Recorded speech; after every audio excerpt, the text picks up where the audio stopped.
Hey team, it's time for an early career designer's portfolio review. I'm Megan Thomas and I'm a senior UX designer with almost 10 years of experience in enterprise software design. I've taught and mentored over 300 early career designers through UC Berkeley's UX UI Design Bootcamp. In this video, I'm going to review an early career designer's portfolio and share my thoughts as a senior designer. My goal is to provide actionable feedback to help them succeed as they look for a job in the UX industry. Join me for a stream of consciousness walkthrough as I assess one of their case studies. Remember, mine is just one opinion. Make sure to get multiple perspectives before making any changes. All right, let's dive into the review and learn together.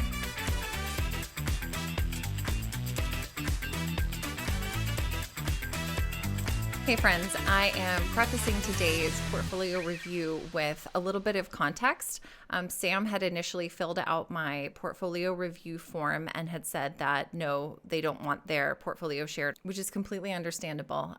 If you don't know me, if you haven't spent any time with me yet, that probably feels a little scary. Like putting yourself out for a portfolio review feels like you've suddenly woken up and realized that you accidentally came to school naked. Like you have that weird dream of being super vulnerable in front of people that you don't know of. Sam, I wanted to say thanks for reaching back out and saying that it was okay to use your portfolio review.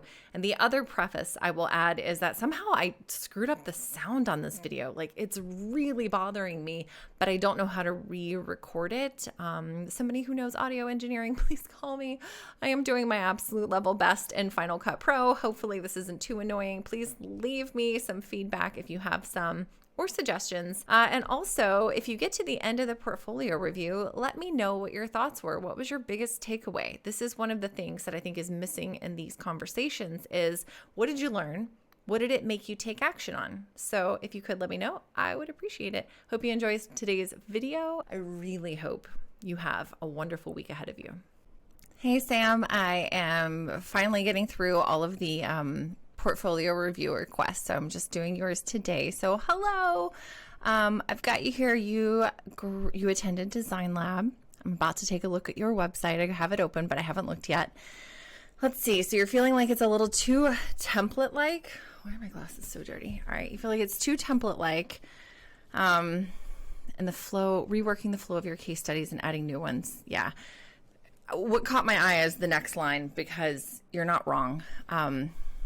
It's challenging in training right now. The industry, I don't have a good answer for you. I wish I did. And I'm a little, personally, I'm a little angry about how much they promoted these boot camps as like, oh, you're totally going to get a job immediately after graduation or like within a few months. And that has not been the case. And I've seen this for a few years running. So first, I'm really sorry. Second, it's a really good industry to be in. If this is for you and if this is right for you and if this feels like something that you want to continue to go for, there is a lot that you can do even while you're not in a UX job. So this is one of the reasons that I get really passionate about this. It does feel like no one wants to hire a boot camp graduate right now. And I need you to know that that has absolutely nothing to do with you and absolutely everything to do with capitalism. It's not that you're doing it wrong. I guarantee I'm going to see some really good things of value on your portfolio. And I'm going to see some things that have room for improvement, right? And that's totally normal. So I am really looking forward to going through your portfolio, but please know that this is not an atypical experience. And it takes a while to find some traction, but I know you can do it. I promise you can. Okay, so constructive feedback, 100%. Hopefully you've watched a couple of these and you know that I am not about tearing people down. So also I want to make sure you know, please hit me back with any questions that you have, anything that doesn't feel clear, or if I could explain it a little better, let me know. I'm here for you. Okay.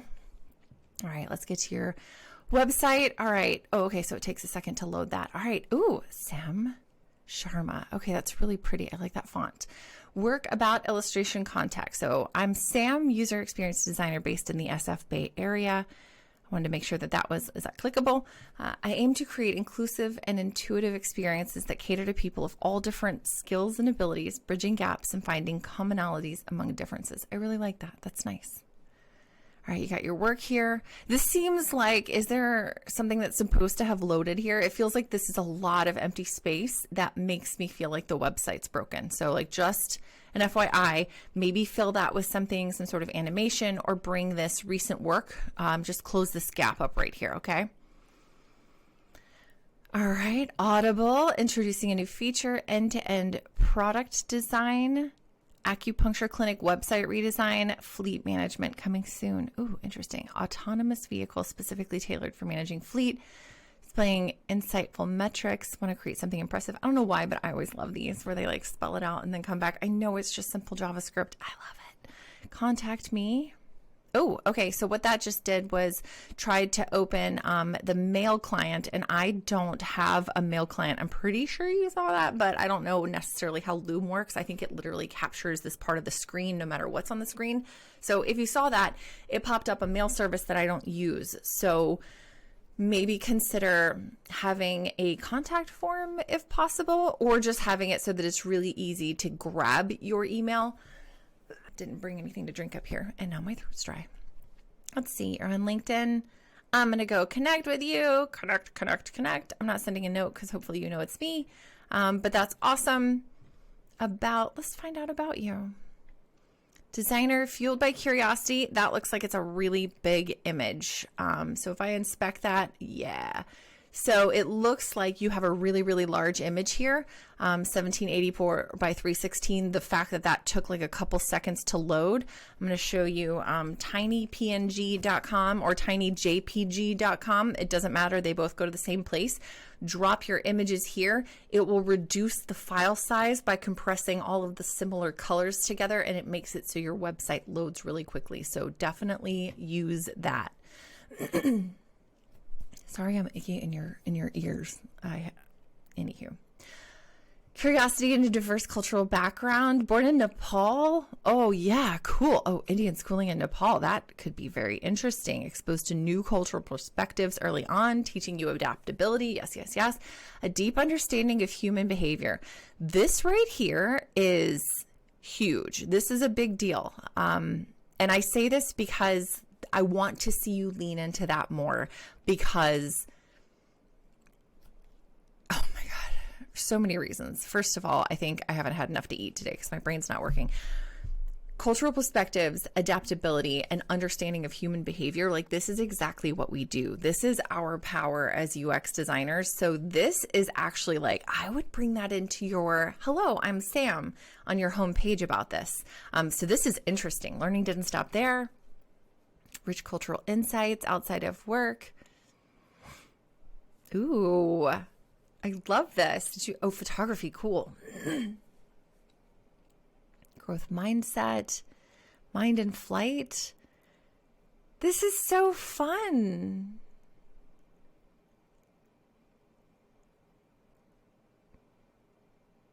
Oh, I'm literally just like lost in silence at how cool your photography is. This is great. And then your art.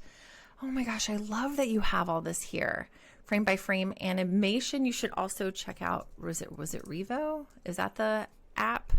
Okay, I'll have to find it for you. But there's this new app for animation that my friend introduced me to, which I think is really, really cool. Anywho, let's go to your work.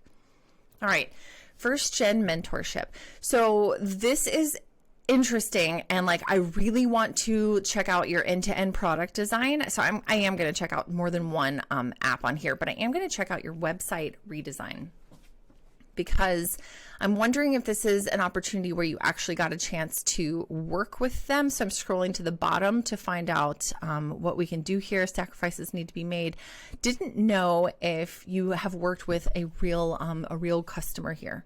So this is interesting. This looks like maybe this is the final result.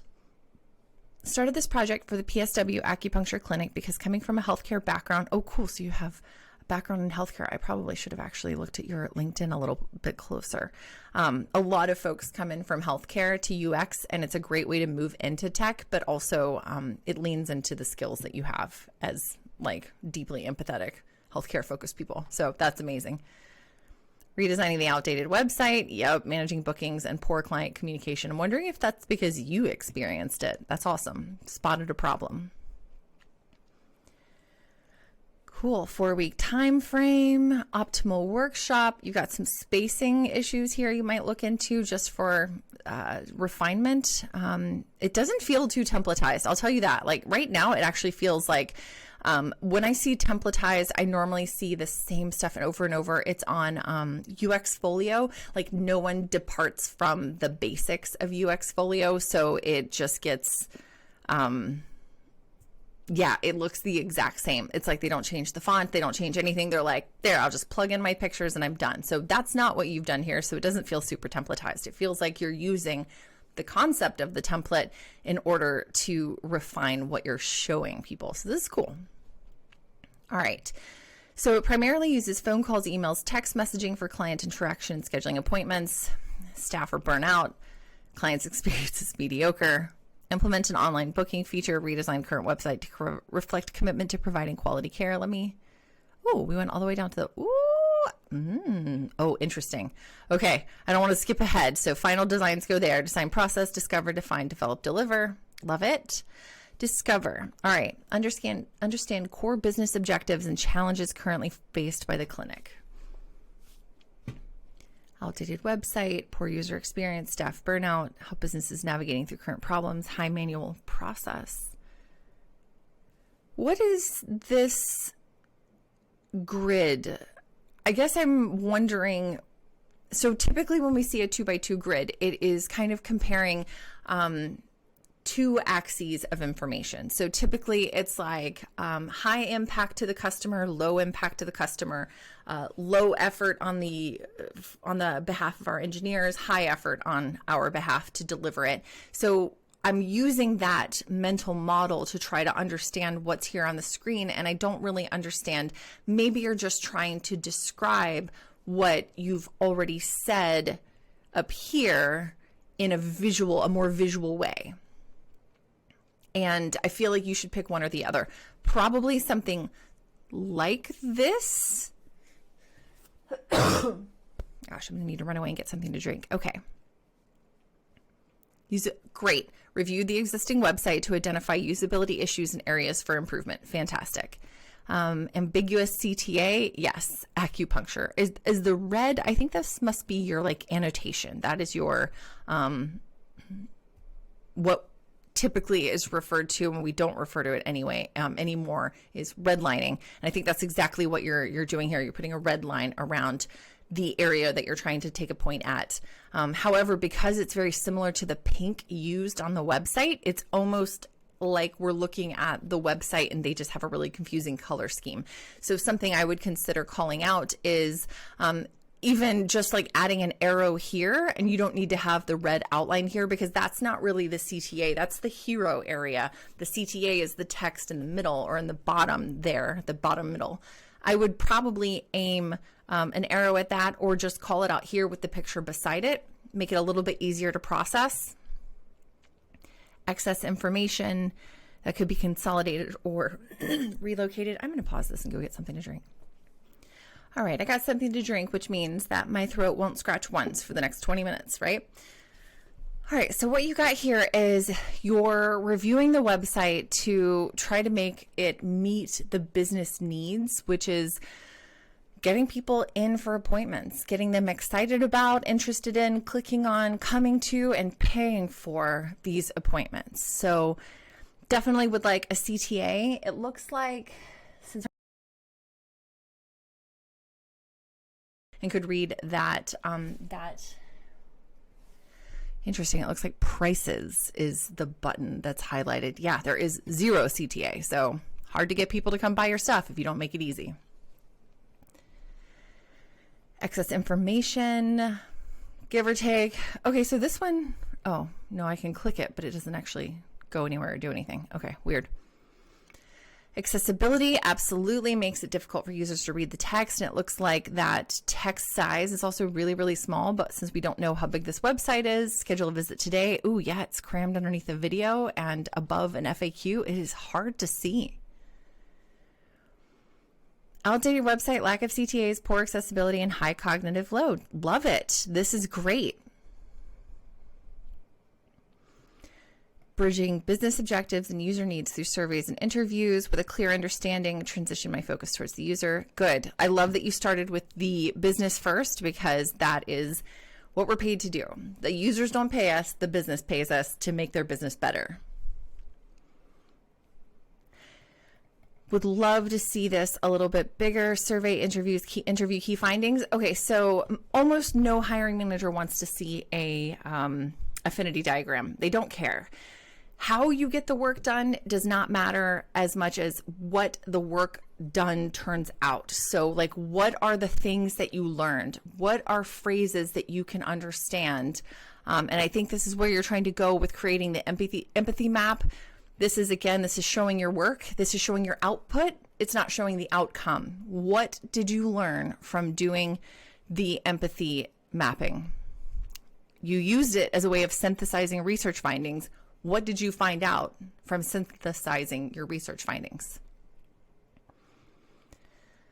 Competitive landscape. I was able to make informed decisions about how to differentiate PSW acupuncture from those of their competitors. Okay, what was that?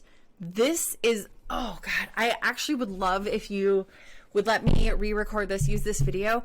This right here is the perfect example of how we teach in boot camps, how they teach in boot camps. I'm no longer going to ever teach at boot camps because of this, because you needed someone to sit with you and say, great, you did this analysis. Tell me what you learned. And then I can listen to you and hear what you learned. Okay, so you found this out. And then I can challenge you and ask you, okay, but what does that tell you? What can you surmise from that? What can you learn? What can you assume? And what would you write down if you did all of this work and someone asked, great, tell me the 3 takeaways from it. What are your 3 takeaways? I want to see at minimum 1 takeaway from the survey and interview key findings. You're not giving me key findings. You're giving me outputs. You're giving me things people have said, but it's not a finding. What did you find? Empathy mapping. This is great. What did you find? Tell me about Sarah. Literally, if I was talking to you right now, sitting over, if we were on a video call right now and I said, Sam, tell me about Sarah. What do you know about Sarah, and what would make Sarah click on the CTA on the website? I want to know that you know that. And then I want to see, what are the informed decisions about differentiating?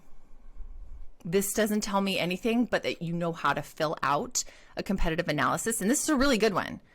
I'm not kidding. This is a great layout. I'm excited. I see interesting things, but I'm a busy hiring manager, or more importantly, I'm a busy owner of a business. And I'm like, great, why are you asking me for money? What does this tell me? So tell me what your takeaways, what are the things that you think could differentiate? Tell me, don't just show me. Define, all right, defining an optimal solution that meets users' needs while driving the business forward. That is word barf. Let's be real.